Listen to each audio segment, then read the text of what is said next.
everyone, my name is Apurva Mishra. I'm an AI consultant. Hi, I'm Anand, a father. So the series is about teaching AI to my parents. In this series till now, we have covered what is AI, what is behind AI, basically the AI models, how they are trained, why data is really important. And we covered like a bunch of use cases. And of course, you also focus on a bunch of modalities. We focused on images, generating images, editing an image, and then we focused on audio. You can create your own custom voice and use it with any text. And then today we want to focus on Excel sheets. We get, at least I in my work, get a lot of questions about how you can use AI to analyze spreadsheets. So we wanted to focus on that in today's episode. So we will start with, let me share my screen, and we would basically created a fake used synthetic data. We're going to use synthetic data. I created a fake data using AI. It's about a person based in India, their transactions through an year, their expenses in different categories, and also like the incoming money into their account and the outgoing money. So we'll analyze that. We'll use ChatGPT as well as Gemini, and we'll also compare results. How does that sound? I'm not able to understand one thing because what I was told that Excel sheet as it is quite comprehensive. It has got a lot of formulae and whatnot, and you can do a lot of calculation, generate various results and all within the Excel sheet and all. Although truly speaking, having used it all along, I have not been able to understand those formulae, how to put them at various places and all. And a number of times I have been getting wrong results because there is some mistake here and there in putting that formula and all. So although it is anyone who has got a knowledge, I've been told that it is good enough. Within itself, it is quite capable of doing so many things. So how this AI thing is going to override all those requirements which are already being taken care of by Excel? That's a very good question. And it's good that you mentioned formulae. So formulae are basically like code, right? So you write from column, I don't know, from A1 to like, I think A21, like all the rows in column A, like sum that up. That's a formula. That's like code. And these AI models are really good at writing code. We'll use them to write code to analyze. So that's the whole plan. So so that's how it can be more reliable. It'll be able to do math because these models are not really good at doing math. We'll use the formula or basically the code behind the AI model to actually analyze and give you reliable when working with numbers. So let me share my screen.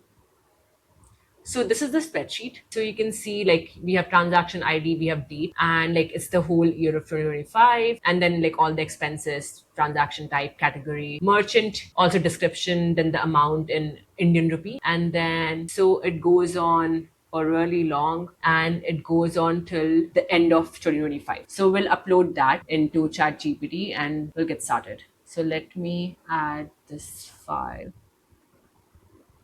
Okay. And I'm just going to keep it very basic to begin with. Analyze the spreadsheet and use Python while doing so. So what I'm saying is analyze the spreadsheet Yeah. and use this programming language to write the code when you're doing that analysis. That's it. So I'm gonna just send this in. Let's do the same thing with Gemini. Let's just start a new chat. Okay, it's already there. Let me upload a file. Analyze. So now we are doing in two different sources of AI, Yeah, Gemini as well as the yeah. chat.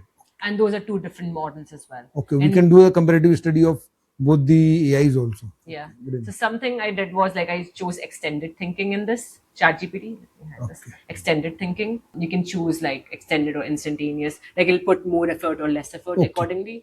While in Google Gemini, I just went with fast. Did I start the thing? Let me see. Maybe I did not press enter. Okay, let me put it in thinking mode as well. Okay. Now it started. So you like in Gemini, you can choose Pro for advanced math and code, which I did not. I just chose thinking and then fast. So depending on like which mode you choose, it'll use those many tokens.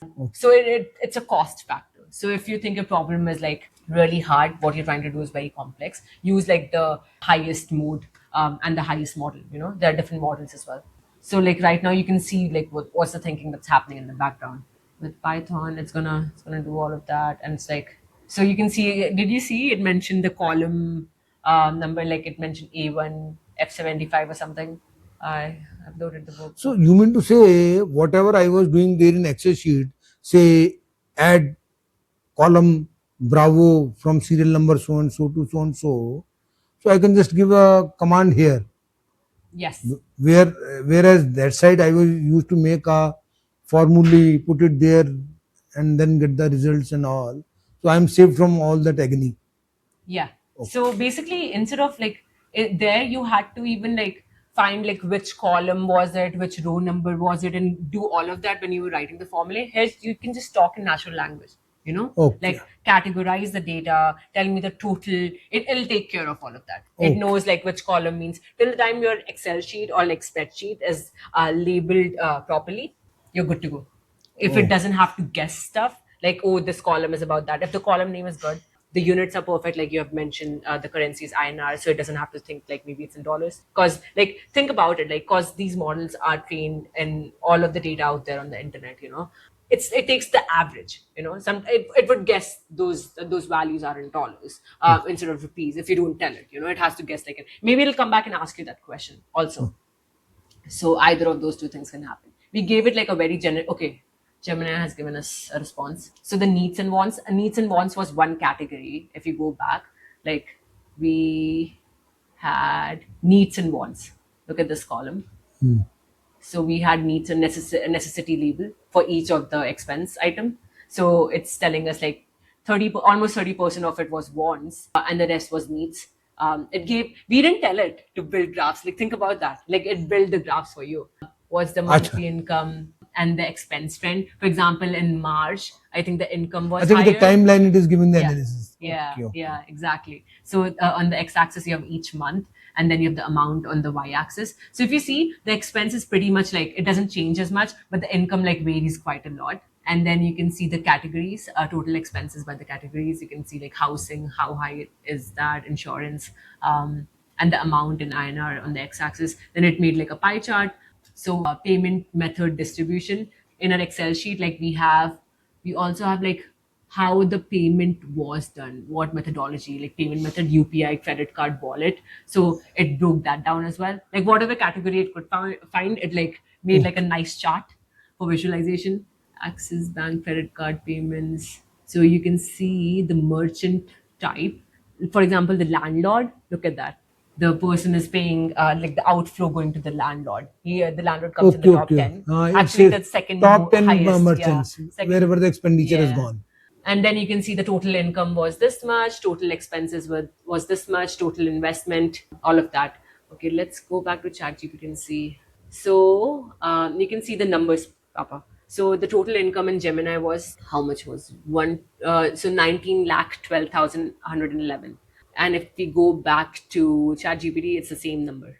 Okay. The same number. Yeah. So what I'm getting at is why I wanted to do a comparison here was these AI models, all of them are very reliable. You keep hearing about how they're not good at math. Till the time you're using Python to actually, I'll stop sharing my screen. So till the time you're doing like using Python, like coding language, coding is like calculation, like formulae, what you were Yeah. saying. That is what humans were doing. Humans were reliable when they were doing that as well. So till the time you ask them to use coding to actually do the task with Excel sheet, it'll be good. It'll be good. You can rely on it. And like I wanted to tell you one more example. Like this year, like April is when we do our taxes. I'm based in Canada, so I do my taxes in April. And this time I did my taxes using AI instead of an accountant. And it was good. I actually had fun doing it. I used to hate the month of April because I just hate doing my taxes. But this time I actually enjoyed doing it. I'm not a very organized person. Using AI is making me more organized. I organize all my went through all my bank accounts, got all the transactions in there, organized that. Then I got all my business expenses in there as well. Like I put all the documents which are necessary for me to make my taxes happen, all my medical expenses and stuff. Then I asked it like what is deductible, what is not, categorized it, got all the numbers, and then like just filled out the forms that were necessary. So like next year it will be easier for me, like what's leftover amount that I can use for next year's taxes. So it's all in there. There's one document with like what all we used this year, how the taxes went by, what I can use next year, and like I don't have to worry about, oh, I don't remember what I did last year, what is happening. So at least I know what is happening. My AI knows what's happening, and I'm just more organized now. Like my behavior has changed because I'm using AI. You are more confident and through, not waiting for the last time. Yeah. So in a way, I can take it. This spreadsheet analysis is in a way a warning signal for all the accountants. The dependency is going to reduce on them. So I don't know how accounting happens for enterprises, but like for personal accounting, like you try using AI. They're amazing. They're really good. They help you out. You just have to tell them like which location you are at, give them the whole context, like we keep saying, like make your prompt very, very detailed, give it what all it needs to actually, the way you talk to your accountant, give it all the details, and then yeah, it'll be able to help you. And you don't even have to be embarrassed about asking very, very stupid questions. I went to my dentist, is it deductible or not? Like it knows. And it's not like charging you hourly or something with an accountant. Like you can like reach out to it at like 12 o'clock in the night and it would help you, you know. So please try it out. We didn't show you, like you can obviously ask a follow-up questions to like what the analysis was done. Honestly, I felt like it did everything we needed it to do, but like you can ask a follow-up questions, so, like go analyze this, find me that from the Excel sheet. You can just keep talking to it in the same chat and it should be able to answer your questions. Ca- Can I link this spreadsheet analysis to some government policy or government document or letters like Yes, that? yes, yes. Like, say, what I mean to say, like budgeting policies keep coming from various governments. So, say, for example, I am working on my income tax. Mhm. So, whatever is the policy, if I upload the policy, it will be able to analyze as per that. Yes, exactly. Upload the policy. So he Okay. answered his own question. So you just like Okay. upload whatever like latest document it needs for like doing your taxes or whatever. Like if you're reading the budget, whatever the Excel sheet, just give it whatever is the latest on that, and it should be able to answer it using that. I hope you like this. I hope it will be useful.